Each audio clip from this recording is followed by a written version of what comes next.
Hello everyone and welcome to Reliving the Extreme. Nate Maxson here, and before we get the official show started, I wanted to let everybody know that coming up very soon, we are going to have content on Patreon. Yes, Reliving the Extreme is going to be on Patreon. The website is patreon.com/reliving the extreme, so pretty simple. And a couple of the features of the new Patreon that we're going to have we'll have 3 different tiers, 5, 10, or 15. And the tiers will include different things, and a couple of the things will be video content. We will have video of our recording of the show every week, minutes after we're done recording. I will be posting that up. Unedited audio also. As time goes on, I'm going to put up the unedited audio from every show we've done so far. The unedited stuff is really fun. I mean, there's a lot of stuff in there that doesn't make the show, especially from when we start recording and then when we're done recording the official show. There's a lot of stuff and in between that at times has not made the show that is really funny and entertaining. And then we'll also have a tier where periodically, if you're in that tier, you will be able to come on and be a guest co-host on the show with Aaron, Chad, and myself. So just to get you ready for that, again, it is patreon.com/reliving the extreme. And to get you ready for that for this week's show, I just took the audio, the unedited audio from our recording this week, and it's all there. So it's kind of a preview of the extra stuff that you can hear a little bit when you are going to be a Patreon, and to be able to hear those unedited shows. And again, we'll have more bonus content as well, do more bonus episodes, maybe not even talking about ECW. A lot of times we veer off into the territories or 80s wrestling or 90s wrestling or whatever. Maybe we'll do some special shows that just don't have anything to do with ECW, just talking about wrestling or comedy. We love comedy here too. But yeah, lots of things we can do with Patreon, so I have made the decision that we're going to do it. So here you go. This is this week's edition of Reliving the Extreme, and again, like I said, please check us out, Reliving the Extreme on Patreon. That's patreon.com/reliving the extreme. Content starts next week. Don't make me embarrass you in front of all these people or persons. In front of this one person. Aaron. You don't want to be embarrassed in front of Aaron. Yeah, man, I need a witness. Can't find a witness. Who abuses their wife and don't find a witness? It's embarrassing. Stone Cold Steve Austin. OJ. I love this. Making up scene gestures at me. I don't even know what that means. What does that mean when they put their finger in their nose and they give you the 4-finger flute thing? What does that mean? What does that mean? Was that blowing out your nose with a rubber hose? I don't know what that means. Should I be insulted by that? That's a hell of a fight when you're in a fight with somebody who's giving you a silent, language treatment. I gotta fight back. I used to have a deaf couple that would come into one of my stores that I worked at, and it was that a rap? It would be funny when they would argue, because it would just be like, yeah. I mean, when it gets heated, how do you step in? Do you throw a chair? Yeah, I don't speak seal. I don't know. You just throw a chair and hope the one that can it's moderating, they catches the chair. Throw a chair.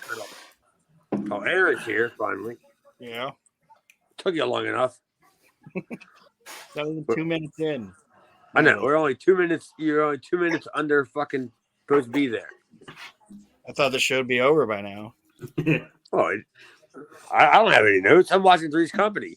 I thought we were going to talk about Jack's Navy friend. I don't know what it's talking about. So my solution for if this episode only takes us 20 minutes to review, which it probably will, is I found a playlist on YouTube of the worst wrestling promos ever. So if we go short on the show, we can just listen to some shitty wrestling promos for 20 minutes. What? Just shoot me off a couple of names. Just don't go deep into it. Just give me a couple of names. Yukon John and the origin of Flapjack Norton. The Scott Steiner fat asses promo. That's a great promo, though. Is Jeff Farmer on there? Yeah, absolutely. He's third one down. Yeah.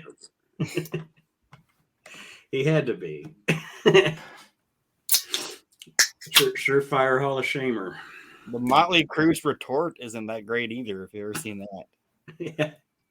Well, I mean, now we're going to do a review of 5-Star Wrestling, which is probably better than the show we're going to review anyway. I got like 4 notes, and I think one of them is a receipt thing for pickup. I don't even think that's a note. I think it's what Jessica's going to pick up for dinner. I don't think that's even a note. Ham bone. Yeah, I think we're getting chicken wings.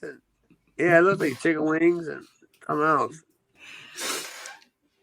Well, this week on Reliving the Extreme, we are reviewing the episode of ECW from June the 6th, 1995. Nate Maxson, your host, here with you, along with my brother Aaron.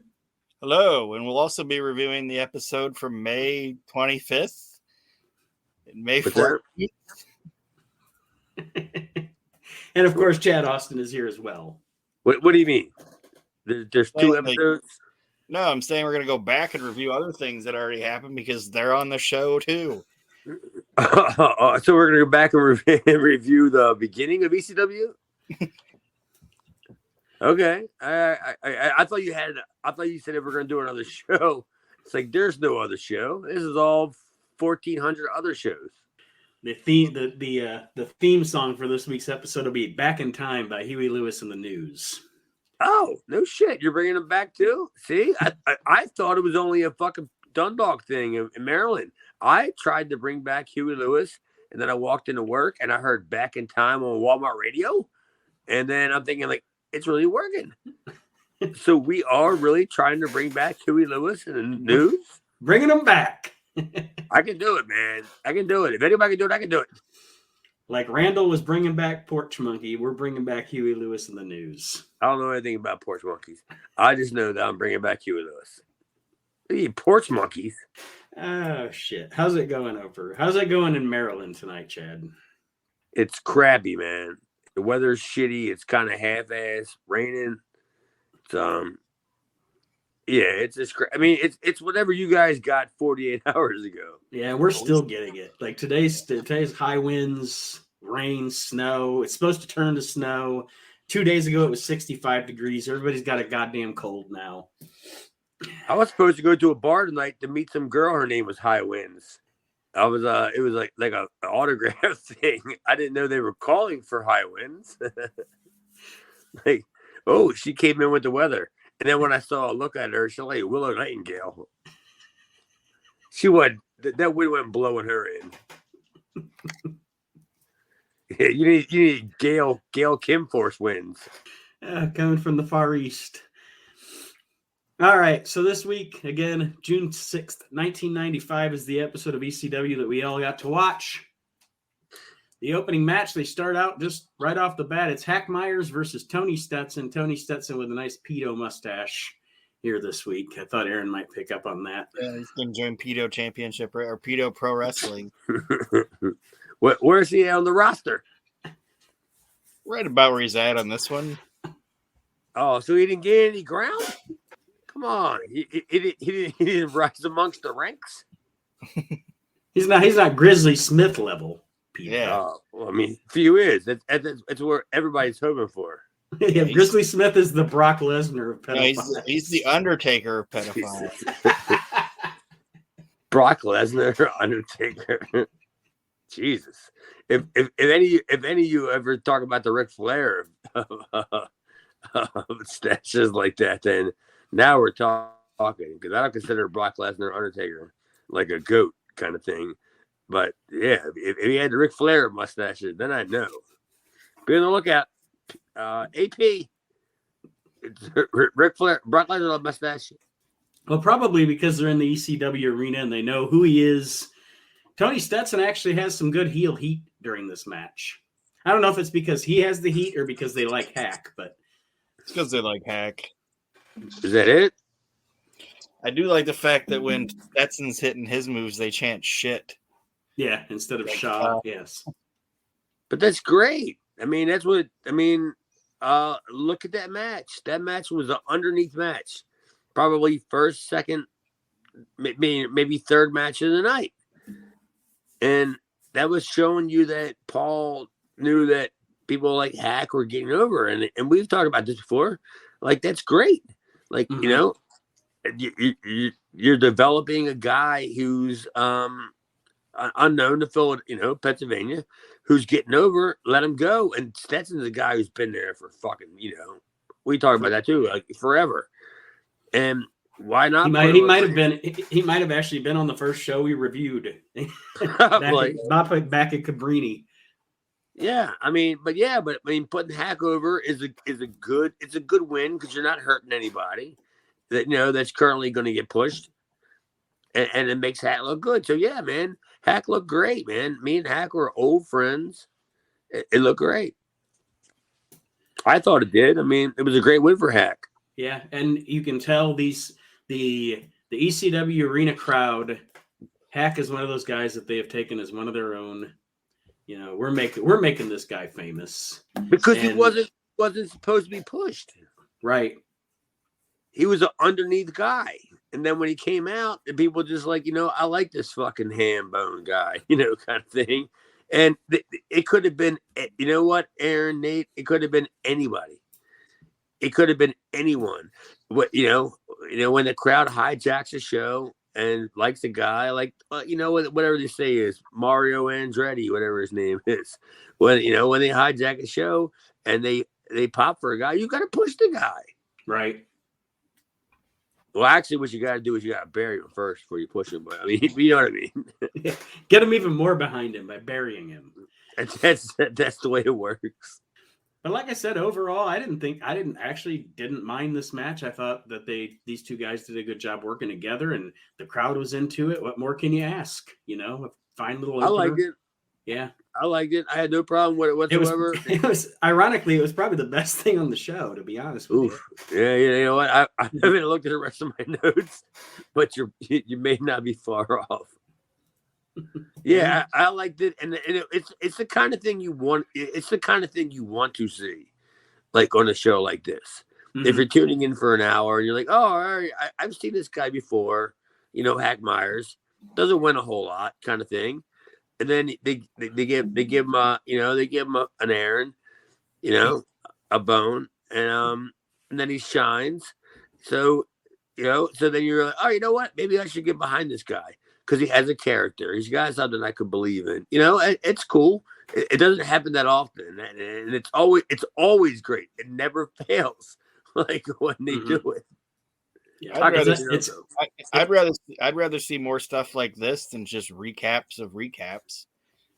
Right. Having 2 matches and like have 4 matches and just breeze through kind of what happened. Like, don't show me all of the fucking Dean Malenko Eddie Guerrero match again. You know what I mean? What? Mm-hmm. They'll show you all of the Dean Malenko stuff. Then what are they going to show? Chad Austin versus 911. That's all they got left in the archives, apparently. That'll kill a couple minutes at least. Yeah, I liked it, man. I mean, I have no problem with that at all. Well, after that, like Aaron aforementioned there, we get Eddie and Dean from last week. And as much as you like to see Eddie Guerrero wrestle Dean Malenko, you don't need to see the same match over and over again. How funny would it have been if they would have said it's Eddie and Dean from last year? Just it would just made anything up from 6 months ago. Just make up a date on how long it's been since it's Eddie and Dean from '92 in Guadalajara, Mexico. Anywhere in Guam. Everything happens in Guam. And now we get after that Joey Styles, an interview with Paulie Dangerously, discussing the fact that they've dropped the Taz gimmick. He's getting rid of the fuzzy nature of his character. And it's a good promo from actually, it's a good thing for Joey and Paulie working together in this shtick, because Joey is saying the word gimmick and Paulie's like, gimmick. And then he talks about the man doesn't need a gimmick, essentially. And Aaron, your thoughts on this segment? Yeah, it was what it was. He said, they said gimmick way too many times, and it's like, oh, we get it. You're trying to use fucking terms or whatever, but I I don't know. It didn't really do anything for me. I think an actual Taz promo would have been more effective. No, I disagree, because I think that it was more effective to have Paul speak for the guy and just have Taz stand there and be like, "I'm going to be the guy," not that. Like, what would Taz? What would have Taz said? I mean, fucking it up. You know what I mean? You know, like, oh, hey, brother, I'm gonna beat your ass, or whatever the fuck Taz says. But to me, it's better to have Paul just say it. Just like, because doesn't it like I don't know about you. Have you ever been into a real fight and then you had somebody tell somebody that this guy's gonna fuck you up? You know what I mean? And then you kind of almost want to think about it, like, oh, he's got MVP hyping him up. Oh no, I don't know about this. So if the guy's standing there telling you this guy's gonna beat your ass, I'm probably gonna go like, yeah, you know what? I could probably beat his ass, but I don't want to go through all this rigmarole about doing all this. I gotta be a hype man too. So I thought it was perfect, but that's just me. I'm stupid. And Paulie, it's so 2-1, so I guess it was great, but I just didn't really. He said 2-1. But yeah, like I said, they're establishing here that we are going to get a new Taz in ECW, which is a refreshing change, and Taz finally coming into his own. I mean, I didn't hate the Tasmaniac gimmick, but I am glad that they moved on from it. Oh, it's totally great that they just refreshed it, repackaged it, right? Yeah. Yep. I mean, who's buying it at this point? Yeah, yeah. How long are you going to go with, as Roddy Piper or as Steve Austin would say, the fuzzy gimmicks? How far are you going to go with the fuzzy gimmicks? Yeah, so it totally made sense to me, and I had absolutely no problems with it. I worked him the day that he became Taz. It was right after this, and then we talked about this on the show. Yeah, and I was like, all right, whatever, he's Taz. It wasn't like I was gonna go, well, Paul. I think he looks great with the Bam Bam thing, whatever gimmick it, ain't my company. The next thing we get, everybody's favorite tag team, Public Enemy. And Public Enemy is cutting a promo about how they have been in Japan. Joey talks about them being in Japan. And then they show a promo from Japan of them talking to the Japanese audience, show some action from Japan with Public Enemy in action. Do you know where that was, Chad? I couldn't place what promotion that was, or what. Japan. What? I know that, for Christ's sake. Yeah, dummy. Didn't you hear what Joey said? It was Japan. You know what the funny thing was is I don't even think that was a Kurokino. I think that was because I remember the week it was a swing from Sapporo to Osaka to Tokyo to the Kurokino, but I don't think that was one of the buildings that they. I don't think that was definitely not Kurokino. Mm. And I was just laughing about it, going like they're shooting like all this footage, from ECW in Japan at a B show, like like a B show in Japan is like a C show here. You know what I mean? It was probably War, I would assume, probably, right? Yeah, I mean it was probably one of the buildings that War ran.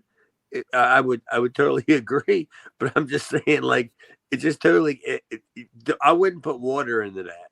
You know what I'm saying? It wasn't going to hold water. Like you're in Japan, but you're running like some fucking National Guard armory, like in Japan. And they don't even have a National Guard there. Even Torimon isn't stupid enough to run a building like that. Michinoku Pro, they run bigger buildings than that. And where'd you find a National Guard armory in Japan? That's Paul, right? That's Paul right there. It was really cheap to rent, I'll tell you that. As soon as he lands, where is a National Guard the closest National Guard armory? Where's the cheapest place? Paul travels with a shitty ring just in case. Shit might pop up. Domo arigato. So then Public Enemy cuts another promo. They're prepping for the Brawl game coming up with the Pitbulls. and this is kind of all over Probably the the best place. promo they've ever done. The end was Right. great. When they're serious, it's okay. Like if the fat morons would just be serious, like if they would just cut the fucking promo at the end and trim out all the fucking bullshit. It's amazing they don't call them the fat morons. I just haven't figured that one out yet. Why that ain't their name? It's Mo Fott and Rocco Rock. The fat morons. That's classic. Well, the fat morons talk about their trip to, as they say it, Japan. Rocco, or one of the motherfuckers, has a sword that he says the Emperor of Japan gave him. County grunge. He's wearing a fucking gi and he's got a sword. It's even more ridiculous when you describe it than actually watching it. Dude, when I saw that, it reminded me of the other day. Some dude walked into work where he had a full-fledged samurai sword, like with him, and the cop that stands by the door, he just stood up and his actual words were, "Nope." And the guy looked at him and just walked outside and came back with the thing, and they didn't have a sword in it because the cop just said, "Nope." You're not. That ain't happening. But yeah, it looked as stupid, right, Aaron?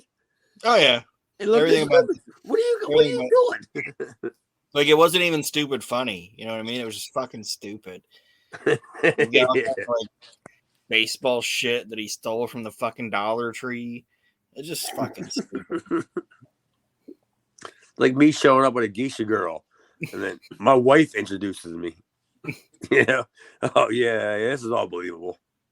Yeah, it was pretty ridiculous. Let me see. Did I have any other notes on this? I know. What? Said, how could you? If you do, you're a fucking professional. I know. Are you bored as shit? I'm gonna have to talk to your wife, Kendall. On the side here. They're like, what's going on over there? He's got notes on this shit. Give this man a project. One of them says Ichiban, and then they say they're bisexual, and then they correct each other and say they're bilingual. And then, like Aaron said, they go through all this stuff that Johnny says he stole from a going out of business sporting goods store. And that is that for the Public Enemy for this week. That's enough. Yeah, was that an inside job? Like an inside thing? Like, was there a sporting goods store going out of business during this time? You know? I mean, I'm asking. I'm not just insinuating. I'm asking.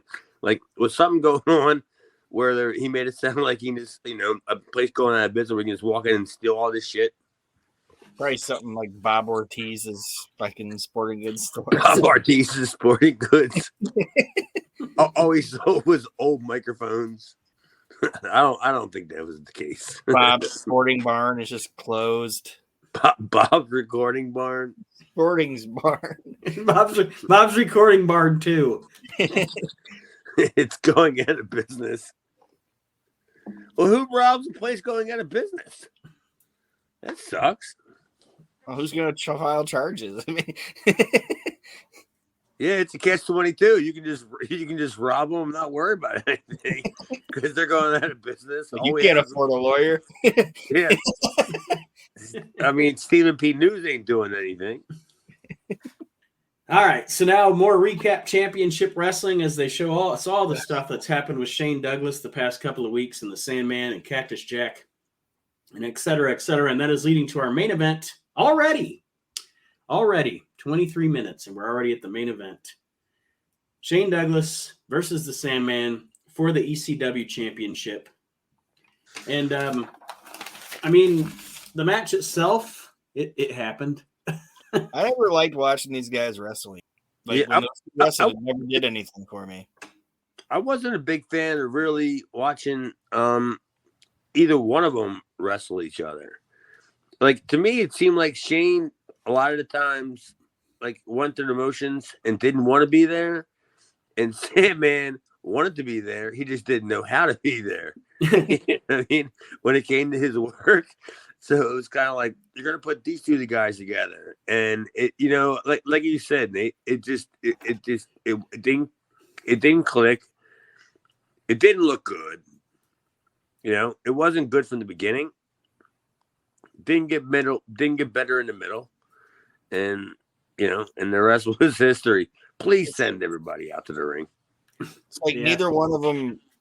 Sometimes you can have styles clash and it's okay but neither one of them could work to the other guy's style. You know what I mean? Like, now, you don't want to see Shane's character have a hardcore match because he's, for one, not supposed to right now, and Sandman can't do the technical shit that Shane does. It's just it's a clusterfuck, and I don't enjoy it. How do you book it? Explain to me, how do you book that match? Like, not book the finish, but how do you book? Like, is it Shane going to Hack, going, this is what we want to, you know, do you want to do this? Do you want to do that? And is Hack going, you know, we're just going to do this, you know? Like, how do you, like, compromise? You know what I'm saying? Yeah, and actually I have in my notes, it's funny because it says this match has some inside the ring stuff, like they were trying to benefit Douglas, and it has outside the ring stuff, like they were trying to benefit Sandman, but in no way, shape, or form does it ever work. It's awkward the whole time. It doesn't benefit anyone. Yeah, exactly. It doesn't. They tried. You know, I think they had in their mind a vision of what they wanted it to be, but it didn't work at all. Doesn't it happen a lot on ECW matches, man? Haven't we noticed that? Like, it seems like we always kind of talk about that. Like, you know, it's, you know, they have a great idea, and it seems to be more a lot like Raven kind of thing. Like, they have a great idea, but once you walk through that curtain, oof, it doesn't work out so well. But yeah, I totally agree. Like, that match was a complete, just a disaster from the get-go. You know what I mean? And it was a styles clash, and sometimes that happens. And what are you gonna do? You're gonna put a bullet in their heads, kind of thing. I mean, it's not a bad idea, but you know, and you're more likely, especially to have, like you said, we talk about at least maybe one of these matches per week where it's awkward like this. I guess you're more likely to have it when you are running a promotion, and no disrespect to them, they made it work. But you're running a promotion that's essentially wrestling's island of misfit toys. You know, whoever's available right now is going to be here, and we're going to match them up and see what happens. and the best part was, Aaron, is that you said it, because that's what everybody always. That's what even Paul even said. Paul said it, right? Mm-hmm. That's an island of misfit toys. He said it on a promo, and you're right. It was like, all right, we're going to take all these people that nobody else wanted, and we're going to put them together, and we're going to make magic. And it did, most of the time. Yeah, this wasn't magic. No one. It was more tragic than it was magic. The finish comes when Sandman misses a leg drop off the top rope. There's a reversal on the belly to belly. Shane goes for Sandman goes for the pin. Shane gets his foot on the ropes, but Cactus Jack knocks his foot off the ropes, kind of vice versa to what Shane did to Cactus last week. And Sandman gets the pin. However, the troubleshooting referee Bill Alfonso comes to the ring, and then chaos ensues. Of course it does. It couldn't have been Bob Ortiz or whatever, one of the Rocky Ortiz. It couldn't have been. No. It had to have been troubleshooting referee Bill Alfonso. I mean, how great did Bill Alfonso end up being? He's entertaining as shit. I'm telling you, dude, that guy, even in the locker room, because when he was going over like finishes with guys and all, he was the same guy, like that you saw in the ring. He was outside, like in the back, going, "Oh my God, I'm gonna do this, I'm gonna do that," and we're all, I'm gonna do this, I'm gonna do this, do that, Daddy. Yeah, we're like, calm down, dude. The match ain't till like 10:30. You know, it's like 9:00, and Bill Alfonso's already having a coronary out there. He's trying to go over to mess with Shane, and Shane's going, "We haven't even talked about the match yet. Like, we haven't even discussed it." He's like, "But what are you gonna do? I haven't even put my bag down." Yeah, exactly. Isn't he the guy that I can't remember who told the story, but said he got hurt or whatever and didn't have insurance, so he went to that supermarket and like climbed up on the shelf and like threw himself off. Who, Alfonso? Yeah. Oh, I do not discredit that whatsoever. It was like a Friday situation where he was like, my neck, my back. I do not believe that at all. I totally see it happening. He's a worker. He's been a worker since what, 1980? Of course he would. Wouldn't you do it? If I didn't have insurance, I probably would. I couldn't do it because nobody would buy it. But they don't. Oh, you're a big bad wrestler. But he's a big bad manager. You know, he could just show him tapes of him getting beat up by 911. Like, well, I probably could too. Now that I think about it, tomorrow when I go to work, I might throw myself down I might drop a dozen eggs and just slip. Oh no, my hip. Yeah, but Alfonso was way better as a I don't know what do you call it, Nate? Like I want to say like a liaison kind of thing. He was way better because he had like, the 20 years experience of working under Dusty, working under Watts, working under Eddie Graham. He had that kind of experience. And when he came there, and it wasn't like he like touted it in the locker room. Like he was, it was more like, "Hey, Daddy, where do I get high?" And I'm thinking, like, he also made more about the Eddie Graham finishes. He also made himself more valuable in that he spoke Spanish. The entire reason the WWF hired him in '93 was El Gigante. So there you go. There's something else on his resume that he. Where do you think he learned how to speak Spanish so good at? From his drug dealer, probably. Yeah, he went down to fucking Puerto Rico. He went down to El Salvador, and he was always like, "Put it in that guy's bag," And he's like, "Hey, Daddy, Daddy." Yeah. I got my wrestling boots and 35 pounds of coke, but don't worry about that. Hey, Poppy. I got to make these shows. And the Arab people are just going like, what? The fuck is this snaggletooth man? He's still wearing his referee outfit. He's probably blowing a whistle down at the airport too. Like he's stopping himself. I got stuff here. Alfonso comes out here and he rats out Cactus, restarts the match. The Sandman thinks about caning Alfonso, but Cactus Jack steps in and takes the cane shot instead. Shane Douglas rolls up the Sandman. Alfonso counts the 3. And then now we don't know who the ECW champion is, so there's a little controversy, obviously, to end the show. And then more action ensues. The action after the match was. Oh, sorry. Go ahead, Chad. I'm sorry. Just tell me you didn't love the way the Cactus took that cane shot. Oh yeah, it was. What do I say? It's like he's throwing himself in front of the bullet. Exactly. He walked himself right into it, like he knew what he was going to do. It wasn't like it was an accident. He walked right into it, and it was like, I'm taking this. Like, I'm the martyr here. You know what I mean? Like, right. I'm taking it, and boom. It was like, oh, thanks for coming. Aaron? Oh, the match, like I said, I didn't really like the match, but the aftermatch stuff was good. Like Cactus taking the cane, the controversy of who's actually the champion, and then all the run-ins after it. It's like, it helps you forget about what you just saw in the match because that was bad. I don't think that match was supposed to mean anything, right? Mm-hmm. It wasn't supposed to mean anything. It was supposed to just like, all right, we'll do this just so we can get to this. So yeah, Aaron, you're more than 100% right. Nobody's going to pretend like that match was anything that was memorable. They were just waiting for the big finish. And that's what we got. And then after that, after we get the controversy with Shane, Cactus Jack and Shane Douglas are arguing in the ring.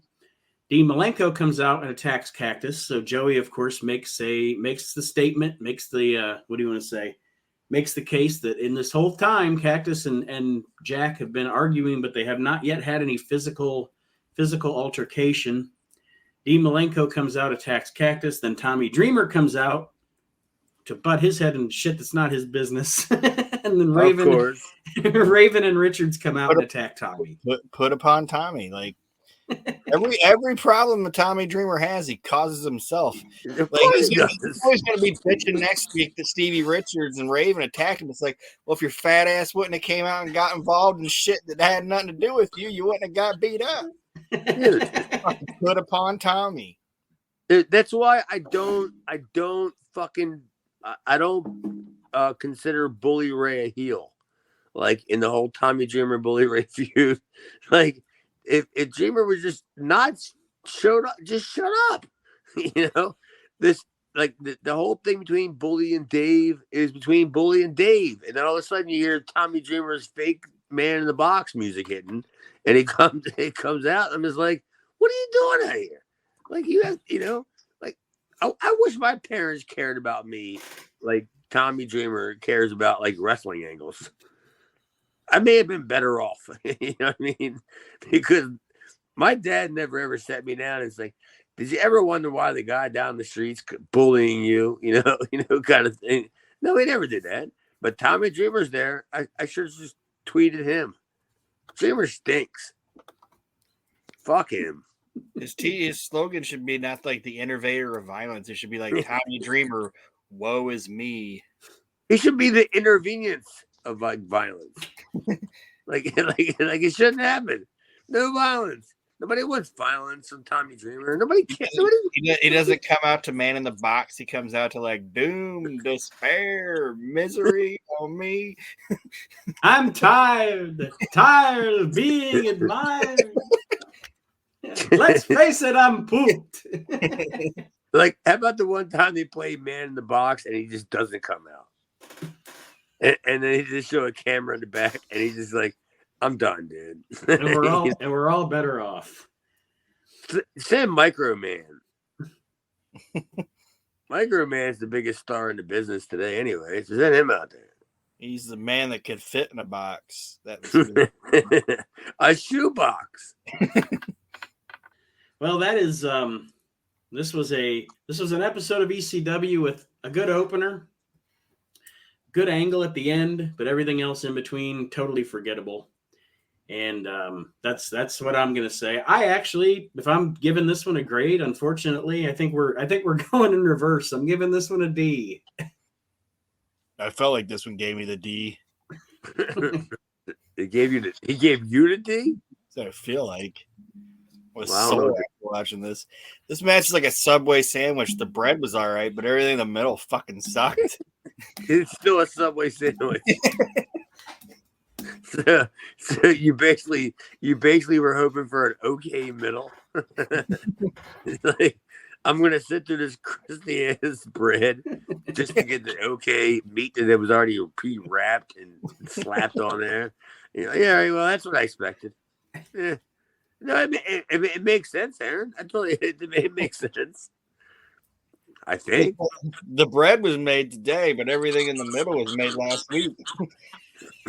Let's recap Championship Wrestling. That's what we're watching, right? And why the fuck do I have the word Murdoch written on in my fucking paper? Murdoch? I have no idea. I don't know. Nobody even referenced Dick Murdoch here. Maybe you should have been there. Maybe that's why I wrote it down. Like, if Dick Murdoch was here, this would have been different. I mean, it's wishful thinking. Please, just send Dick Murdoch. But he has to come out like he did in Mid-South, like with his little his bag. I think that sentence has probably been uttered like plenty of times between the 70s and late 80s wrestling. If Murdoch was here, things would have been different. Yeah. Where's Dick Murdoch, man? Like, there's a bunch of guys that you can always just throw in and be like, man, like, what about Dick Slater? You know, like, if all these guys would have ever worked ECW, you know, kind of thing. And imagine what happened if Dick Murdoch would have just walked out to the crowd just willy-nilly during the match and just stopped, you know, imagine he's like, I don't even know where I'm at. You It's- know what I mean? Yeah. Imagine the ECW arena, Terry Funk wrestling Dick Slater doing his best Terry Funk. Yeah.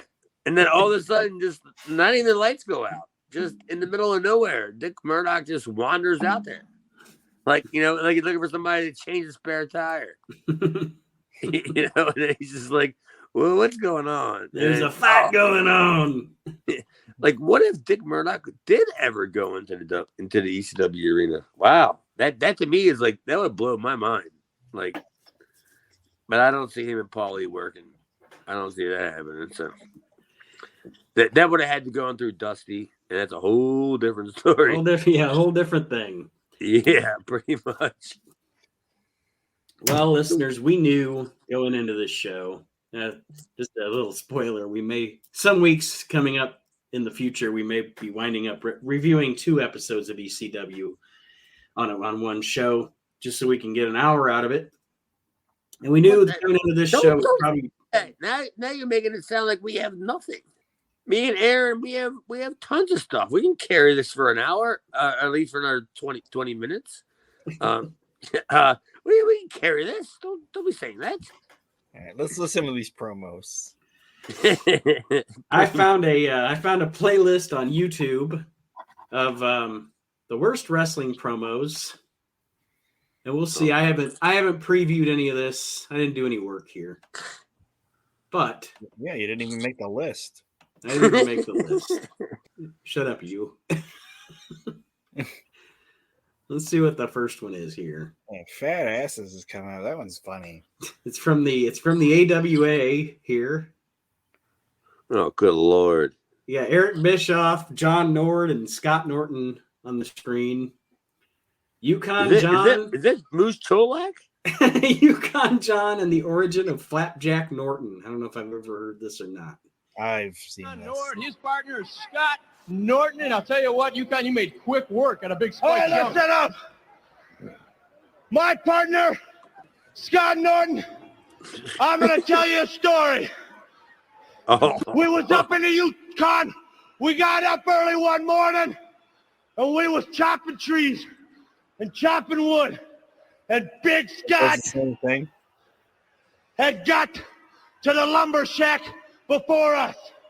And everybody knows what lumberjacks eat. They eat a lot of pancakes. And the lumberjacks, we all rolled in, and Big Scott had got there about 20 minutes before us. And we walked in, and Big Scott was sitting back in the big chair with the knife and the fork, sitting there as big as life. Turns out he ate 298 pancakes. Why is this important? 298 pancakes? That's right, 5 more than the world record. Well, I tell you what. Is he challenging other ones? That the lumberjacks gave him. They were going to do 300, but they were like, that's unbelievable. Flapjack Norton. And I'll tell you why. Because he can eat any more pancakes than any man alive. And he's one of the toughest men alive. Tell him, Flapjack. You got it, brother. Don't let the name scare you or fool you, baby. Because this is the biggest, strongest tag team going today.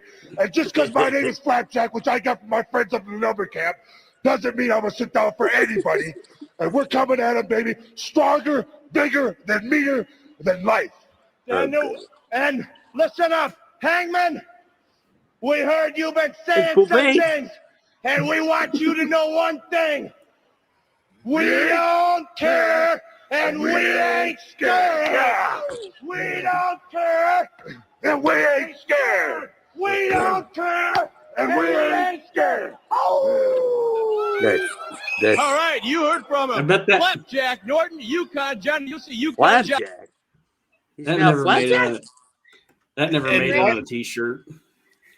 And why did he say he ate a bunch of flapjacks? He said he ate a bunch of pancakes. So shouldn't he be Pancake Norton? What the fuck was going on? Well, why did it take two? Like nobody believed the fact that he ate that many flapjacks. that they had to have Scott Norton come in and like like verify it, like as this guy. And it's like me telling Jess, I had like 12 beers at the bar tonight. I don't believe it until she gets a tab. Oh, I better get Scott Norton over here. Yeah, but it's Jim better get John Norton over here. He's our fact-finding fella. Yeah, he really did have like 14 flapjacks. Whatever. Who cares? 298. I still go, who cares? Who gives a shit? Nobody gives a shit when you have a breakfast.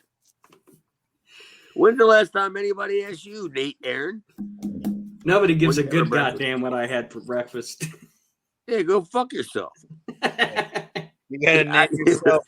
Shut up and eat your oatmeal. Yeah, name yourself after what you eat for breakfast. I'd be like 4 cold pieces of pizza, Aaron. Yeah. It's a couple of wings from last night, a cold beer, and I'm smoking a bowl. Shut the fuck up and move along, why don't you? Hit the next bus stop. I don't know what the fuck you're doing. Why you worry about what I'm doing? You fucking asshole. Yeah. You fat asses. That's our next promo that we're gonna listen to. This is what happens when you ate 298 flapjacks. Yeah. That Steiner's gonna call you. I mean, do you really think somebody in the fucking office walked back in the back and was like, "I'm looking for somebody to eat like that's really hungry"? Can anybody cut a promo about being really hungry? And eat your weight. Yeah. Like, oh, it's Scott Norton. What? This morning, 270 flapjacks. Oh yeah, you're perfect with TV. Yeah, gimmick. Scott Norton ate 298 flapjacks, and Tommy Cairo heard about it and was concerned about his diet and was like, "You need to eat some fresh fruit and peaches." Some peaches? Yeah, I mean, fresh fruit. Yeah, peaches and flapjacks. Were they Peaches and flapjacks. That's a tag team right there. Like, I don't know what the fuck FDR is doing today, but they need to look into this one. Peaches and flapjacks. Sounds like the worst strip club. Now coming to the stage, peaches and flapjacks. I heard Dax Harwood today on Busted Open, and now that you think about it, like what would you do if you were a successful tag team? And the partner you gave all the credit in the world to came up to you and said, "I'm thinking about changing our gimmick." And he's like, "Yeah, what do you want to do?" He's like, "Peaches and flapjacks." Like, how would you look at that guy? Wait, what? We could debut it on AEW Dark Elevator or whatever it's called. Elevator underwater in the elevator. See you later show. It's not even on YouTube. It's on there. I was gonna say coming this week to Instagram. Yeah. How the fuck, dude? How can a company put on 22 hours of programming? You know what I mean? And have no other outlet but fucking Instagram. Like, how do I follow this? And then when I follow it, I see the same girls that are getting beat up on NWA, and I think the commentators for that show are Mark Henry and Bugsy McGraw. Dude, Bugsy McGraw. There you go. That's the name you need to have. but Mark Henry too. Like, do you watch NWA? Any of you guys? No, I haven't watched it in a long time. Well, it's all the preliminary talent that's on AEW. Like the guy Fox guy, and then like the girl they got beat up like last night. Like, they're all on like NWA, and I'm watching it, and I'm just like, these are all the same. They're all the same. They're jobbers. Like, they didn't even stop using Mike Jackson, and I'm just like, well, at NWA, like, how would you book? Like, I would love to like talk to you, fucking goose, and figure out how you would book NWA, like the TV show, because it's so terrible. Like, it's terrible, and you've never seen it though, right? I watched it. The last time I watched it, Nick Aldis was champion, so it's been a minute. It's terrible. Like, how do you not book 22, 30-second matches with then have interviews and have angles. How do you not do that? Like, what's the matter with you? You know what I mean? Like, go back on YouTube and just pull up one show from like 1984 or 5 and go, this is your formula, how to do this. This is how people want to see your product. Yeah, but no, they have like 20-minute interviews and they have like long matches. And you're just like, nobody cares. Why do this? I don't know. Yeah. Let's see the fat asses. The next promo, here we go. No fat asses? It's the Scott Steiner fat asses promo. Anybody that listens to this show's probably heard it before, but let's watch it anyway. Scott Steiner, let me welcome you back. Oh, Team 3D, you guys are out of your mind. Coming to Atlanta, Georgia, the place that the Steiner brothers got their start in professional wrestling. You guys are out of your mind, making it a table match, because tonight we're going to beat you at your own game. And after it's all said and done, you're going to be taking splinters out of your fat asses all night long because you got some fat asses. The only chance you have no chance, but you had a chance, is if you can run lickety-split. You can't run because you got some fat asses. After it's done, we're going to have a tailgate party for all my freaks out there in Atlanta, Georgia. You wanted some, you got some. This is the big time, boys. You come down that aisle, the Steiner brothers has got something for you. Ooh, ooh, ooh, ooh, it's a dog pile. Ooh. Well, I mean, building your online business. Do any of you guys have one bad thing to say about that promo? Nope. Was it good? I thought it was entertaining as fuck. No, good. Nope. But was it entertaining as fuck? To where I'm gonna watch it? Yep. Speaking of yep, you can't run away because you got fat asses. He don't know what's going on. Always carried about his fat ass. I wish my life was that easy. You know what I mean? But I didn't have to give a shit about anything except fat asses. Like the AP people, right? Oh yeah, I can't get into that. I had to sign a statement. I literally had to sign a statement that said I can't talk about that. So I know we've probably all seen it to death. Do you want to watch the Jeff Farmer promo? Why not? It's Jeff Farmer. Let's do it. So now to that interview. Folks, there's Jumpin' Jeff Farmer. Jeff, back. What a match you had with Motley. Yep. Probably the hardest match I ever had in my life. But I don't like it. When all right, enough. Going my way. Motley Cruz, you turn the tables on me. No. You turn the tables in a wrong way. You got me mad now. I've stood around. I've listened to everything you had to say. I did everything necessary. But when you turn around and you backstab me one way or another, and you cheat me out of what's rightfully mine, then I get angry. My favorite part is now I'm the one doing the challenging. The interviewer. I'm issuing a challenge to you, Motley Cruz. Coming up. Get in the ring with me. This time, I'm going full force. Oh, shit. Jumpin' Jeff Farmer. Now let's go to the ring. Guys, we got to get out of this shit quick. Let's see what this Too Cold Scorpio promo is. All right, I'll give you this. Is there anything that you can say that you can put Jeff Farmer over on for that promo? Okay, never mind here. Nate, is there anything that you could say that you could say he put over on that promo? If the point of him Aaron said nope. I think no, I can't. Well, I mean, he said the who, what, why. He didn't say the where because I'm sure it was a traveling show, so I understand that. But he did hit the points that you mostly want to hit, like on a promo. I'm not saying it was good the way that he did it, but he did hit a couple of the key points. And I will give Jeff Farmer a pass on that. And I don't think he even knew that he did it. Like, I don't think there was any coach telling him how to do it. You know what I mean? I just think that he hit he hit the who and where kind of in the promo. And that's That's part of it. You know. My favorite part of that whole thing is that fucking commentary. He's like, well, it's Jeff Farmer. They're the commentator guy's the best. Who is that? Who is that guy? How come he's not being interviewed? He's got an amazing beard and nice bouffant going on. Yeah. Bouffant. Who says bouffant? That just tells you how bad of a haircut the guy's got. That you said he has a bouffant. Who is this guy with the bouffant? He went to the hairstylist and he was like, make me look like a lady cop.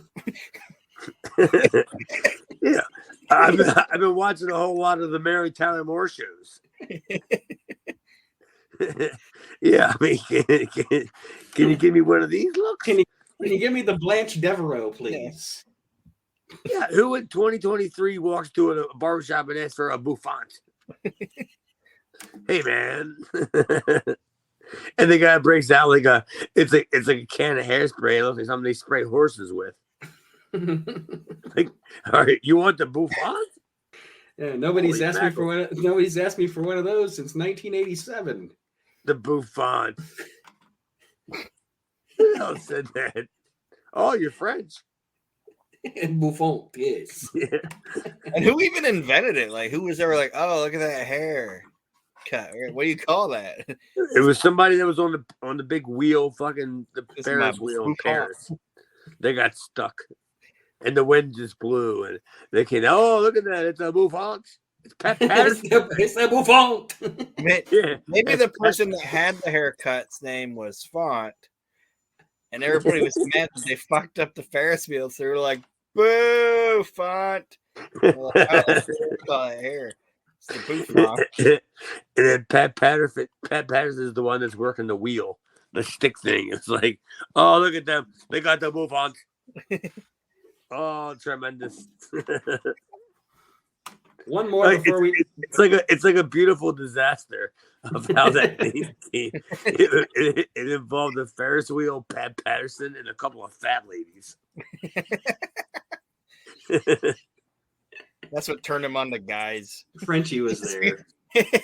Right. So Archie Mitchell.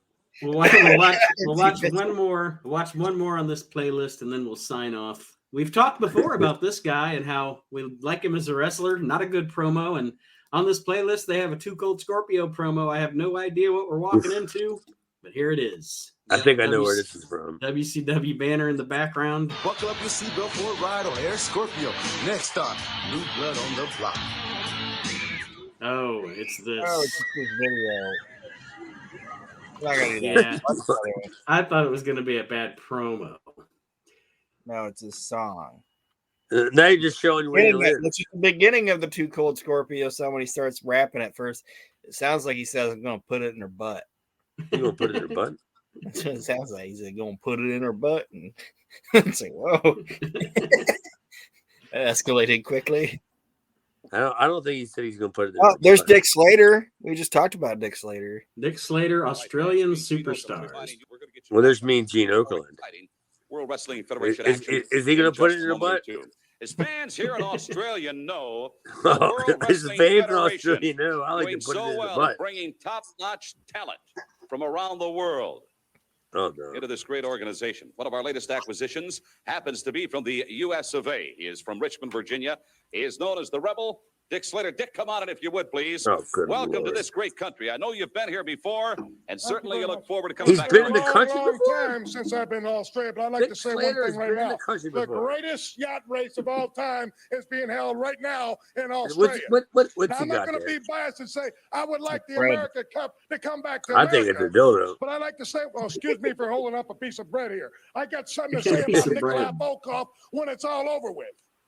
All right, See, so Dick Slater's coming in to do an interview. I and got bringing off a on piece of something bread. else. I got off on one thing, and now I got to get Is that on like something Hacksaw else. Jim I'm going to tell right you before something he right does now. promo, I heard grabs his Nikolai 2x4? Volkov talk about chicken. Now, Dick Slater's anybody got to from grab the his South bread. knows what chicken's all about. This is a piece of bread. And as you can see, it's not a real piece of bread. Otherwise, it'd be falling apart. But I'm going to tell you right there, this is a piece of fried chicken. Now, Nikolai, let me tell you a little story about fried chicken. Where the fuck you find this at? Better part of the chicken than a rooster. And Nikolai Volkov, you can take this bread and you know what you can do with it. But you cannot take this piece of chicken and try to chew it like a human being because you are not anything but a dirty, So rotten, this was approved. slimy, no good, egg-sucking dog. Oh, And no. you better believe that. I know Australia will understand that. Excuse me, Gene. I Don't mean to mince do words, Rebel. I thank you, Dick Slater. Fans, stay tuned. So Just this was approved What by the somebody in fuck? production. What the fuck was that? A chicken wing, a piece of bread. I like how he held it up and he's like, "This is a piece of fried chicken," and Gene was like, "Yeah, it is." Like Mean Gene Okerlund is like the master of saving a promo, and he just gave up. He was just like, "Yeah, it's chicken." Dude, I wonder if I can get away with that at work. Because Just I'm already wagging a piece of bread and a piece of rotisserie chicken around. I'm already in hot water, so I'm thinking if I go back in the back and grab one of them water noodles and then walk past the Subway and grab like a fried chicken wing, and then when I get caught into the AP office, I go, this is what I think of you. You know, and cut the same promo on him, but it saved my job. He's got a chicken wing and a pool noodle. And where did he get a big fake bread like that? Like he said, it's not even real. It's not even Who real says bread. It's that? falling apart, but it was real bread. It was like a baguette. It wasn't a baguette. Wasn't that long bread? Isn't that a baguette? It's called a baguette. Baguette, whatever. Baguette, bouffant, whatever. It's not a piece of bread that shoots out of your toilet, Aaron. It's a boot. It's not a Bidet. baguette. A bidet washes your ass. What a piece of bread comes out of it. That's a baguette. Dick Slater, dude. Now that you got me intrigued, I'm gonna have to go back and watch some more Dick Slater promos because apparently he's as bad as JYD. Well, he blamed not working out in the WWF on the gimmick they gave him. It's like, ugh. you brought fried chicken to a promo, buddy. Yeah, you couldn't even beat Jeff Farmer. Seriously. Yeah, I don't see it. Like, Yeah, I've why never seen that in my entire life. do you think Dick Slater didn't work out in the WWE? I mean, you could probably sum it up in a sentence. You could sum it up in the last minute. No. He brought floppy bread and chicken to the interview. I don't think Vince is going to hold floppy bread and chicken against him as far as when he meets him in the office. I don't think that the floppy bread and chicken is going to be the problem. But when they brought him in, he brought him in originally and said, "Hey, we got plans for you. What do you think happened? Do you think you don't say Dick Slater said I have an idea that I'm going to cross promote with Subway with my floppy bread. Don't even say that." But why do you think he didn't get over? The Rebel gimmick sucked. He was up in the Northeast and he had Confederate flags on and shit. It was not going to go over. So it was born to die, basically. Yeah, You think it was? yeah. I mean, the big event was in Toronto, and they send him out wrapped in a rebel flag. You know, and I know that's not the United States, but who in Canada even gives a shit about a rebel flag? You know, Or even knows? Yeah. Well, I mean, I'm sure there's been other guys like that have gotten over up there, but yeah, I just think like was that an incidence of Vince just convincing him to like, oh yeah, this is gonna be great, you know? I mean, or Dave, was it him just going, "This is what we're gonna do with you," and he just goes, "Okay." and they made him, for one, if they would have made him the Rebel and had him be a heel, it probably would have been a different story, you know. I think, but they tried to make him a rebel babyface with a fucking with a Confederate flag in New York, and it's like that's not gonna fly. So it was basically just doomed from the start, right? Yeah, like if Vince knew it was going to be doomed and just say, "Look, I got you for like 6 months or whatever it is," and then next thing you know, you're going to be losing to Nikolai Volkov. like if that's not the writing on the wall, no matter what decade it is, if you see that you're losing Nikolai Volkov, you're like, oh, I'm leaving the territory. Because you could do the redneck gimmick up there. Yeah, but they would never go it. They would never pull the trigger on it, right? Well, I'm saying like you could do the redneck gimmick up there, just not with like the Confederate flag of it, because they did it with Dave Schultz. Yeah, but no. Well, I agree. I agree in the sense of what you're saying, but they never did it in the sense that they did with Dick Slater, like that he was blatantly wearing the rebel flag. I'm saying, like if they would have just brought him in as some like shit kicking redneck, but not put that beat his wife, like David Schultz did. Yeah, he beat his wife and his kids. That fucking shit on fucking TNT is one of my favorite things ever when they go pizza. When they go to his house and she's got like fucking Domino's and Kentucky Fried Chicken. He's like, "You're embarrassing me," and like he goes to, like smack his kids, like, "Say something, I swear to God." He's telling her to wash the dishes. Yeah, he's like, they show the sink, and he's like, "What the hell's this? A city dump?"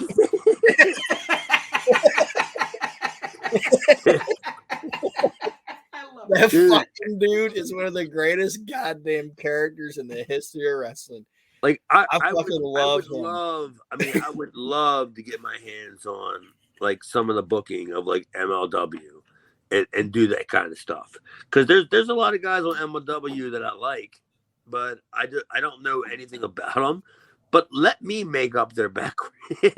Let me make that up about their story and go wild and do the stories about them, whatever. Because I would do the same thing, you know, like that AWA promo when he's talking about how Hulk Hogan's from California and I went to San Francisco trying to find a woman, and I didn't find no woman. I found a bunch of men that look like women. Yeah, man. Let you know if they ever put out like a thing about somebody that was looking to book something or whatever, I'll be like, I'll do it, but I gotta have Aaron Maxson with me. like me and you gotta sit in the studio and we gotta look over tapes and be like, what would you do with Buddy Rose? What would you do with this guy? Man, Nate would be the guy that would he would be there just going, you can't do that. So, and then me and Aaron were like, yeah, we gotta have him have incest, and they'd be going, no. It'd be like how Nate edits the show right now. I'd be like, pretty much can't do He's that. Not even on it. Fucking Dave Schultz, man. I think if we can't get another hour now on next week's show, we should just watch Dave Schultz promos. I'm down. That being said, Aaron, any parting words for our listeners this week? City dump. God, that city. What's this? The city dump? Time. Fucking love it because they just show the sink really quick. And he's like, "What's this? City dump?" he's just like, "Get your ass out of here!" And I laugh every fucking time. It's always funny. Great. That's one of the greatest things that company ever did, and nobody ever talks about it. Or when the shit with the gun and him and Vince. Yeah. And the gun goes off and Vince is like, "What the hell?" He got such a bad rap. He should have been considered a hero slapping that fucking motherfucker. What was his name? Stossels. Stop. Yeah. But anyway. Stossels. Tonsils or whatever the fuck his name was. John Tossels. But yes, for parting words. This was a fun show. It was better than I thought it would turn out to be because we had those promos. What, the show that we're doing or the one that we reviewed? The show we're doing. I thought this was I thought this was gonna be 20 minutes and it was just gonna be us like, oh, I don't know. Do you like fruit? And you're like, yeah, I like fruit. I got that's really fun. How do you feel about the Ukraine? Yeah. This was fun. I enjoyed it. Thank you guys. Mr. Austin? Yeah. Don't forget to check out whatever the fuck I'm doing. You can find me at the Me at Walmart page. Check out my videos on Chad's Video Vault, and let's just hope that I have a job tomorrow. You can pick my merchandise. I gotta go deal with my people tomorrow. I've had enough of this. Why do I always get a talking to? I always feel like I shot an angle. I went into business for myself, and I always get a talking to. But anyway, just continue to follow all of us on all our platforms. You know, the We Can't Wrestle podcast is I've been listening. It's tremendous. And I'm not even blowing smoke up your ass. I actually been listening to it, and I'm liking that one. The shit about Archie Mitchell, I can smell it. I'm not a big fan, but that's beside the point. But all of our stuff, Reliving the Extreme. Yeah, you can follow all of us on all your multiple platforms and continue to check us out. Absolutely. And that being said, we'll see everybody next week. We'll find out if we're going to review 1 show, 2 shows, watch some more bullshit on YouTube. We'll figure it out as we go along. Fuck Thank Walmart. you everybody for joining us. I don't even care that you say it anymore. I don't work there. Sam sucks.